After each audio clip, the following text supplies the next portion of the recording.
It's BodyBreak with Hal Johnson and Joanne McLeod. Hey, glad you can make it. A few old friends from some other BodyBreak shows you might know are here. Hi, we met at the barbecue show. That's you. Don't worry about him. Careful, Richie. Slow foot dip. I'll have some of that. Good to see you again. Bruce and I were just talking about his golf game. Yes, now they've got me stretching before I play. Hey, what's to eat? Not more of that healthy stuff. You bet, Al. We've got a lasagna that's low in fat, high in fiber, and here's how I made it. In a non-stick pan, saute until tender mushrooms, shredded carrots, and zucchini.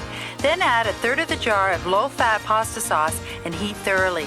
In a bowl, combine cooked spinach, low-fat cottage, and mozzarella cheese. Cook the whole wheat lasagna noodles according to package directions and spread a third of the pasta sauce on the bottom of the baking dish. Layer with noodles, vegetable combination, noodles, cheese-spinach mixture, noodles, pasta sauce, and mozzarella cheese. Bake it covered at 350 degrees Fahrenheit for 30 minutes and uncovered for 10 minutes. Then let stand for 10 minutes before serving. Well, it looks like Al really enjoys it. So if you would like a copy of the recipe, fax your name and address to 416-890-8421. Hope you enjoyed the party. Until next time, keep fit and have fun. BodyBreak.